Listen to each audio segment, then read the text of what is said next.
As luzes da estação rodoviária zumbiam como abelhas cansadas.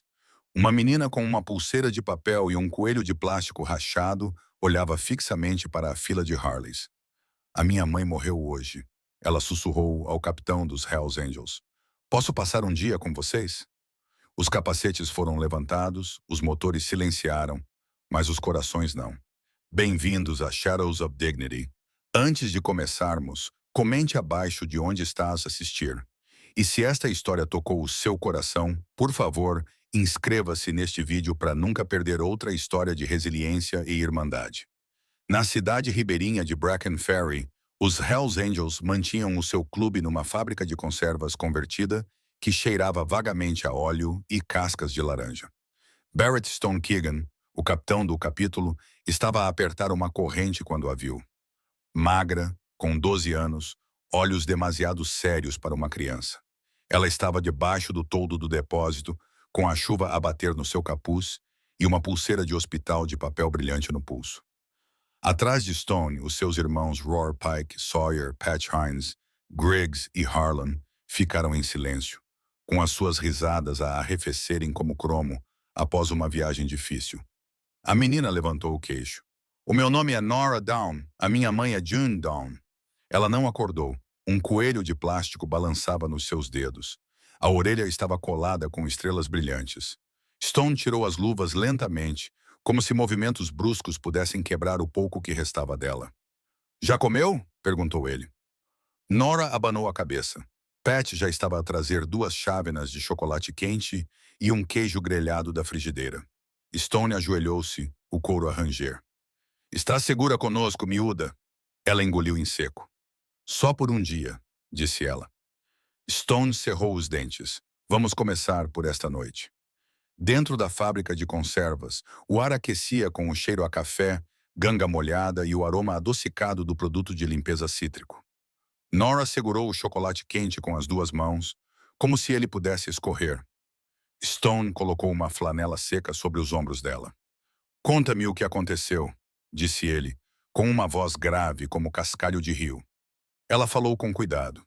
O turno da noite na lavandaria, a tosse da mãe que não parava, a ambulância pela manhã, a sala branca com máquinas que piscavam como cidades distantes. Perguntaram se ela tinha família, sussurrou Nora. Não tenho, só nós. Ela não chorou. Parecia que já tinha derramado as lágrimas em algum lugar privado. Roar empurrou um prato na sua direção. Come devagar, murmurou ele. À volta da mesa, os irmãos ouviam com as mãos imóveis, sem barulho, sem piadas. Stone ligou para o hospital. Pat verificou a pulseira para ver o número do caso e acenou com a cabeça uma vez. Confirmado, disse ele suavemente. Uma tempestade sacudia o telhado ondulado. Nora estremeceu. Stone estendeu a mão sem pensar, segurando a chávena nas suas mãos pequenas e trêmulas. Vamos resolver isto, disse ele. Juntos, levaram Nora para St. Willard's sob os limpadores de para-brisa, que funcionavam como metrônomos cansados. Stone tratou da papelada, com os ombros retos, como os homens fazem quando ninguém mais pode fazê-lo. Pat ficou com Nora no corredor, apontando para um quadro torto de barcos e sem dizer nada sobre o quarto atrás da porta. Quando uma enfermeira finalmente apareceu, seu rosto exibia a suavidade que as pessoas cansadas conquistam. Ora? Perguntou Stone. 3:21, respondeu ela.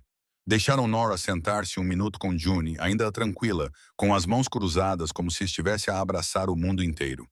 Nora colocou o coelho aos pés da ovelha e sussurrou, eu vou ficar bem. Parecia uma promessa na qual ela ainda não acreditava. Lá fora, ela enxugou as bochechas com a palma da mão. Posso passar um dia contigo? Perguntou novamente.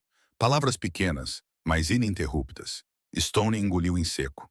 Um dia, uma semana, o tempo que precisares, ela piscou. Apenas um dia, repetiu. Stone acenou com a cabeça uma vez, como um voto. Então vamos fazer com que seja um dia bom. Primeira regra, disse Stone de volta ao clube. Tu comes antes de consertarmos qualquer coisa, Nora acenou com a cabeça, obediente como as crianças ficam quando a vida já lhes exige demais. Depois de metades de queijo grelhado e um pickle, Stone colocou uma pequena chave inglesa na palma da mão dela. Segunda regra, aprende alguma coisa. Ele mostrou-lhe como verificar uma corrente, Como contar os dentes de uma roda dentada, como o som revela a verdade antes dos olhos. Hor colocou uma tira de vinil vermelho na orelha do coelho dela. Pat ensinou-lhe o antigo aperto de mão dos motociclistas, aquele gentil para mãos pequenas. Entre risos e silêncios cuidadosos, Nora contava pequenas coisas. June cantava Patsy Cline enquanto dobrava lençóis. O apartamento deles cheirava a torradas com canela e lixívia. Os aniversários eram cupcakes com 2 colheres. Quando um trovão sacudiu as paredes, Nora congelou. Stone apagou as luzes da loja. A tempestade amainou para um som de tambores. Ouviste isso? Disse ele. É só o tempo a passar. Ela respirou. Vocês são anjos? A boca de Stone se contorceu. Nem perto disso, ele bateu no emblema no peito. Mas tentamos. Amanhã encontrou as superfícies brilhantes e um colchão extra colocado sob as velhas janelas amarelas. No travesseiro estava um moletom novo, preto, macio, com uma pequena asa bordada. Nora traçou o fio como se fosse um mapa. Stone preparou um café forte como a honestidade. Vamos falar com o condado, disse ele. Certifique-se de ficar firme. A palavra firme parecia mais gentil do que segura. À porta chegou uma mulher com um blazer bege, os saltos a bater como relógios impacientes. Sou Mara Beckett, dos serviços sociais, anunciou ela, os olhos a percorrerem o couro, o cromo, os coletes remendados, demorando-se nos nós dos dedos e nas tatuagens. A senhora Down precisa de um lugar para ficar. Stone cruzou os braços. A senhora Down precisa de pequeno almoço. O sorriso de Mara não chegou aos olhos. Eu trato do que ela precisa. Antes que Stone pudesse responder, um homem entrou atrás dela, com um perfume forte e um sorriso ensaiado no espelho. Família, disse ele, batendo no peito. Rex, Corbin, primo de June, os ombros de Nora ficaram rígidos. Stone olhou para Pat. Os olhos de Pat já tinham avaliado os sapatos, o relógio e as mentiras do homem. Documentos? Perguntou Stone. Rex mostrou os papéis. Vou levar a menina. A voz de Stone ficou monótona. Hoje não. Nora moveu-se para trás dele e finalmente exalou. O carro da assistente social estava parado na berma, a fumaça do escapamento enrolando-se como hesitação. Stone ficou entre ela e a chuva, o couro escurecendo com as gotas. Está a obstruir o procedimento, disse Mara. Está a se esquecer a compaixão, respondeu Stone. Pat entregou-lhe um café. Preto, sem açúcar, a coisa mais próxima de uma trégua. Atrás deles, Nora espreitou pela porta. Rabbit agarrou-se com força. O sorriso de Rex não mudou os seus olhos. A papelada está válida, disse ele. June deixou dívidas. Vou acertar com ele assim que a tiver. Stone aproximou-se com voz calma, mas perigosa. Ela não é um livro-razão, Rex riu. Grande conversa para um mecânico num clube, murmurou Pat. Mecânicos prestes a remodelar os seus dentes. A chuva intensificou-se. Mara hesitou, observando como os dedos de Nora envolviam o colete de Stone. Dê-nos 48 horas, disse Stone. Você terá provas de que ele está a mentir. Ela moveu a mandíbula. Então ela acenou com a cabeça uma vez. Rex praguejou baixinho e bateu a porta. O carro saiu derrapando, deixando cascalho e tensão pairando no ar úmido. Naquela noite os anjos se reuniram em torno da longa mesa de carvalho. A luz das velas tremeluzia nas peças cromadas e nas canecas meio vazias. Stone desdobrou os documentos falsos de custódia sob uma lâmpada. As assinaturas digitais indicavam que as datas dos arquivos estavam erradas em 2 semanas. Roar tamborilou com os dedos na madeira. Então Rex está atrás do dinheiro do seguro de vida. Stone respondeu e a sala ficou em silêncio. June tinha uma apólice. 25 mil dólares. Adivinhem quem é o beneficiário se Nora desaparecer. Silêncio lá fora. O vento batia no telhado de zinco, sussurrando como fantasmas. Partimos ao amanhecer. Stone disse finalmente. Descobrimos a verdade antes que os advogados o façam. Doc serviu outra rodada. Tenha certeza de que o condado não vai gostar que vasculhemos os registros. Os olhos de Stone endureceram. Eles também não gostavam que salvássemos crianças. No canto, Nora observava envolta num casaco com capuz grande demais, fingindo não ouvir. Quando ela sussurrou, e se ele me encontrar primeiro? Stone encontrou o seu olhar. Então ele aprenderá o que acontece quando os anjos protegem os seus. Ao nascer do sol, as Harleys partiram. 10 máquinas a respirar trovões. O nevoeiro levantou-se do rio como o fumo de uma oração. Nora observava da varanda, com os dedos enfiados nas mangas. Pat ficou para trás para mantê-la segura, ensinando-a a apertar parafusos e a assobiar para o cão do clube. A comitiva de Diesel Stone rumou para a cidade, com os motores em baixa velocidade pelas ruas vazias. No anexo do tribunal, ele mostrou a sua identificação do registro de veteranos. Ainda tinha peso com os funcionários antigos. Preciso dos registros das certidões de óbito, disse ele. A funcionária franziu a testa para os emblemas, mas digitou. 5 minutos depois, ela deslizou um arquivo para ele. Engraçado, murmurou ela. O pedido de seguro chegou ontem. Já está carimbado como pago. Stone cerrou os dentes. Para quem? Rex Corbin, ela sussurrou. O comboio reagrupou-se do lado de fora. A chuva ameaçava novamente. Ele está a cobrar-lhe como um cheque. Hor rosnou. Stone montou. Então vamos cobrar alguma justiça. Eles rugiram de volta para Bracken Ferry. Trovões perseguindo trovões, com paixão queimando mais forte que a raiva.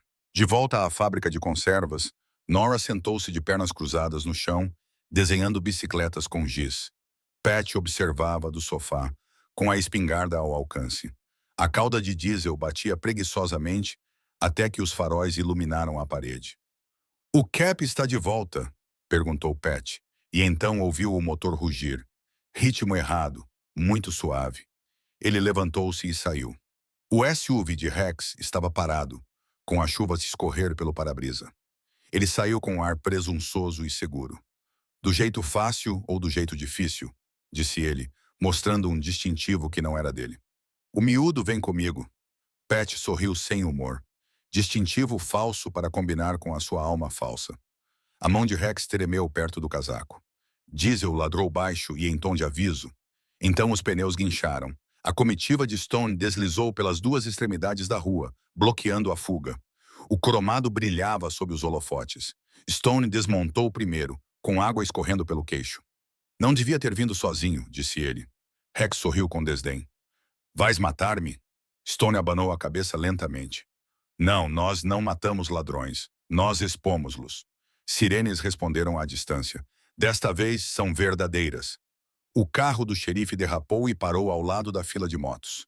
"Que circo é este?" gritou ele. Stone entregou-lhe os documentos falsificados, o pedido de indemnização do seguro e o distintivo falso de Rex. O velho agente da lei examinou-os com o rosto a ficar tenso. "Vocês, rapazes, limparam a minha cidade mais uma vez." Rex balbuciou. "Eles são criminosos." O xerife guardou o crachá no bolso. "Engraçado. O único crime que vejo é o seu." 2 delegados algemaram-no enquanto a chuva diminuía para uma garoa. Nora ficou na porta, com o cabelo colado, o coelho pendurado, Stone ajoelhado ao lado dela. "Está feito." Ela piscou os olhos. "Então por que é que ainda me sinto assustada?" Ele afastou uma madeixa molhada da bochecha dela. "Porque sentir-se segura é algo novo e leva tempo." O xerife inclinou o chapéu. "Fica com ela até que as colocações sejam resolvidas." Stone acenou com a cabeça. O comboio arrancou, os motores a zumbir como canções de embalar desta vez.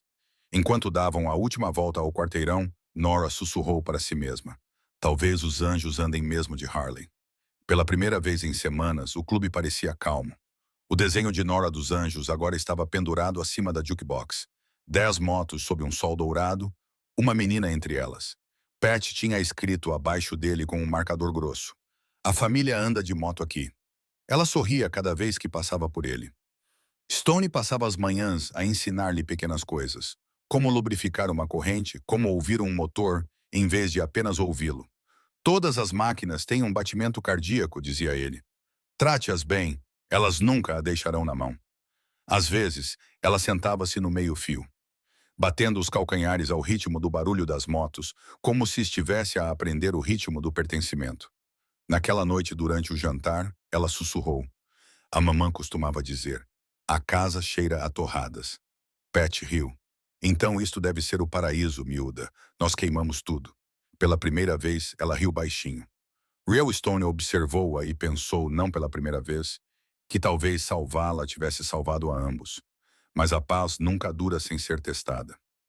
Uma semana depois, um agente do estado chegou. Desta vez, com um terno cinza e um crachá verdadeiro. Revisão de custódia temporária, disse ele, examinando o clube como se ofendesse a sua gravata. Nora enrijeceu ao lado de Stone. O tom do homem transpirava cautela. O senhor percebe, Sr. Keegan, que o seu ambiente pode não ser considerado adequado para uma menor. Stone cruzou os braços. Quer dizer por causa da Grécia ou da lealdade? O agente limpou a garganta. Por causa da aparência? Nora falou antes que Stone pudesse. Ele faz o pequeno almoço. Ele conserta motores. Ele ouve quando eu falo. Isso é mais família do que o papel alguma vez me deu. O agente pestanejou, desequilibrado. Pat sussurrou. Ela acabou de interrogar o Estado. Stone sorriu, mas permaneceu em silêncio. O homem rabiscou algo, murmurou sobre uma avaliação mais aprofundada e saiu com os ombros tensos. Depois de ele se afastar, Nora perguntou. Estraguei tudo? Stone ajoelhou-se olhando-a nos olhos. Miúda, não estragaste nada. Apenas disseste a verdade. E isso é raro. A manhã seguinte trouxe um sol forte como vidro. Os anjos se reuniram do lado de fora, enquanto Stone afinava sua Harley. Vamos andar de moto hoje, disse ele. Sem drama, apenas vento. Nora saiu correndo, com o capacete balançando, as mãozinhas segurando a jaqueta com patch que alguém havia costurado especialmente para ela. Little Wing Patch a amarrou na parte de trás da moto de Stone, cuidadoso como um artesão. Segure-se firme, disse ele. Ela sorriu. Não estou mais com medo. Percorreram as estradas do vale, o cromo a brilhar como pequenos sóis, o vento a transformar o medo em liberdade, os campos a esbaterem-se em fitas douradas. Cada curva ecoava com risos por cima dos motores. Quando pararam no restaurante Miller's, os habitantes da cidade espreitaram pelas cortinas e acenaram.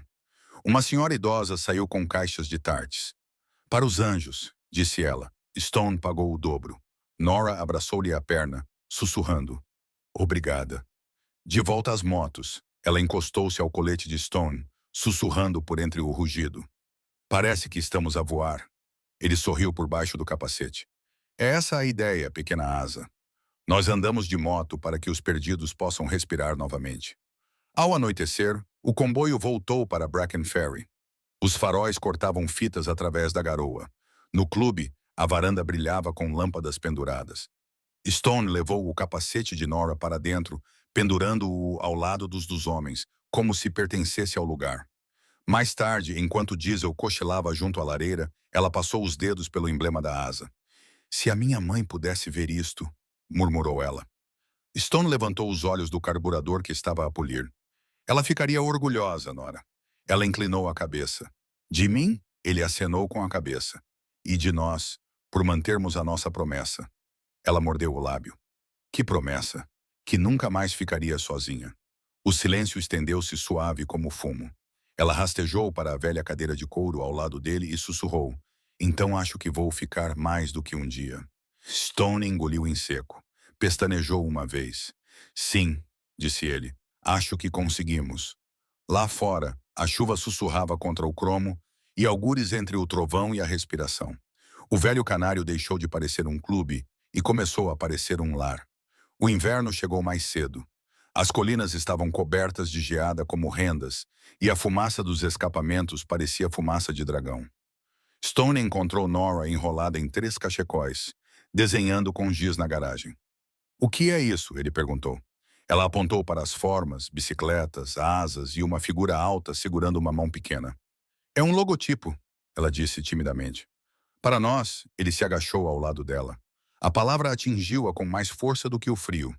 Naquela noite, os anjos votaram em silêncio. Sem cerimônia, apenas mãos levantadas e acenos de cabeça. Pat anunciou primeiro. É oficial, miúda, a tua família. Entregaram-lhe um pequeno emblema de couro costurado à mão, com a inscrição Hells Angels Support Crew, Little Wing, equipa de apoio dos Hells Angels, Little Wing. Os seus lábios tremeram. Depois abriram-se num sorriso tão largo que transformou toda a sala. Isso significa que vou andar de moto para sempre? Ela perguntou. Stone sorriu. Sim, mas não mais atrás de nós. Ele a colocou no banco da sua moto. Um dia você vai liderar. O riso dela foi tão alto que afastou o inverno. 3 meses depois, Bracken Ferry acordou para a primavera. Narcisos brotaram do cascalho e, pela primeira vez desde a morte de June Dawn, o riso veio com facilidade. Nora ajudou Pat a lavar as motos, rindo quando a mangueira molhou as suas botas. Stone observava da varanda, de braços cruzados, um orgulho silencioso suavizando as linhas duras do seu rosto. Esqueceste-te de um ponto, ela provocou. Ele atirou-lhe uma toalha. Privilégio do capitão. Na cidade, as pessoas começaram a acenar em vez de sussurrar. O mesmo xerife que antes olhava para as suas jaquetas, agora trazia o seu filho para aulas de mecânica. Os anjos outrora temidos tinham se tornado guardiões vestidos de couro. Naquela tarde, chegou uma carta com o selo azul do estado. Stone abriu-a lentamente, o polegar traçando palavras que lhe apertaram a garganta. Custódia permanente concedida a Barrett Keegan. Ele olhou para Nora. Significa que agora estás presa a nós. Ela pestanejou e depois lançou os braços à volta dele. A melhor prisão de sempre, disse ela. Lá fora, o vento do rio levava a memória de June como uma bênção. A celebração naquela noite não foi barulhenta. Foi calorosa. Lanternas penduradas no quintal. Guitarras a tocar velhas canções de estrada. Risos misturados com o chiado das grelhas. Nora ficou em pé sobre a mesa de piquenique, vestindo o seu pequeno colete de couro, Pat a brilhar sob as lâmpadas. Discurso, gritou Pat. Ela ergueu as mãos, fingindo silenciar uma multidão de milhares. Só quero dizer, começou ela, com a voz a falhar. Obrigada por me deixarem ficar um dia e para sempre. Os homens aplaudiram, batendo nas mesas, alguém enxugando os olhos e culpando a fumaça. Stone ergueu a caneca. A pequena asa, disse ele com voz baixa, mas segura. Prova de que os anjos não caem. Eles encontram novos céus. Mais tarde, quando a multidão diminuiu, Nora sentou-se perto da fogueira. Você acha que a mamãe sabe? Ela perguntou. Stone olhou para as estrelas. Sim, garota. Ela te enviou alto o suficiente para que todos nós ouvíssemos. Ela encostou a cabeça no ombro dele. Então ela enviou-te de volta para mim. Nenhum dos dois corrigiu o outro. O verão chegou com o cheiro de poeira e gasolina. Os anjos começaram uma corrida beneficente. Milhas pelas mães, arrecadando fundos para pais solteiros no abrigo local. Nora andava no caminhão da frente com diesel, jogando fitas vermelhas para as crianças que acenavam. Tu és famosa, gritou Pat da sua bicicleta. Tu és velho, ela respondeu. Risos ecoaram pelo comboio. Quando chegaram à praça da cidade, o presidente da Câmara, com a gravata torta e as mãos trêmulas, entregou a Stone uma placa. Prêmio de Serviço Comunitário. Os repórteres tiraram fotos. Motociclistas com remendos ao lado de uma criança sorridente. Um perguntou. Sr. Keegan, o que o mudou? Stone encolheu os ombros. Nós não mudamos. As pessoas finalmente olharam mais de perto. Naquela noite a foto viralizou. Os Hells Angels ajudaram uma menina local a curar-se. Comentários inundaram a internet, restaurando a fé na humanidade. Nora leu-os em voz alta, rindo. Você é famoso na internet. Stone resmungou. Esse é o pior tipo de fama. Ela sorriu. Mesmo assim, a mamã teria gostado. A sala ficou em silêncio, mas não era triste. Estava cheia. O tipo de plenitude que significa que algo finalmente estava completo. O outono chegou lentamente. As folhas viraram como páginas. Ouro e ferrugem contra o rio cinzento. Nora começou a escola, deixada todas as manhãs por uma fila de Harleys paradas na berma. As crianças pressionavam os rostos contra as janelas, sussurrando. Os professores sorriam nervosamente até a verem acenar. É do meu tio, dizia ela com orgulho. Desenhava-os a lápis de cera, motos com asas, corações grandes, pequenos halos de fumo. Uma tarde chegou a casa com um papel marcado como árvore genealógica. Ela preencheu todos os ramos, Stone, Patch, Roar, Diesel, o cão, até mesmo a senhora da lanchonete que lhe dava a torta. Em mãe, ela escreveu, June Dawn observa lá de cima. Em pai, ela escreveu, Barrett Keegan anda rápido, cozinha devagar. Quando Stone encontrou o papel preso na geladeira, ele ficou parado ali por um longo tempo com o maxilar cerrado. Mais tarde, Nora perguntou, Gostou? Ele assentiu. Você também me deu um novo nome? Ela sorriu. Sim, significa seguro. Pela primeira vez, ele não teve uma resposta. Apenas colocou a mão sobre o coração. O inverno voltou suave desta vez. A neve cobria as motos como uma bênção, em vez de um fardo. Dentro do clube, a lareira crepitava baixinho. Nora sentou-se de pernas cruzadas no tapete, embrulhando presentes para as crianças do abrigo, pequenas motos de brinquedo, cachecóis de tricô, cartões feitos à mão que diziam: "Nunca estás sozinha". Stone entregou-lhe uma caneca de chocolate quente. "Lembras-te da tua primeira noite aqui?" perguntou ele. "Sim", disse ela suavemente. "Parecias assustador?" Ele riu. "Ainda pareces?" Ela sorriu. "Para mim, não, lá fora." Os anjos ligaram os motores um por um, rugindo hinos para o céu frio. Stone abriu a porta. "Pronta para andar, Little Wing." Ela fechou o zíper da jaqueta, colocou o capacete e acenou com a cabeça. Enquanto eles rolavam pela rua nevada, o cromo refletia as luzes da rua como halos. A voz de Nora ecoou pelo rádio. "Ei, Stone." "Sim, obrigado por me encontrar." Ele sorriu por baixo da viseira. "Você nos encontrou primeiro." O comboio desapareceu na luz do inverno, prova de que mesmo as estradas mais difíceis podem levar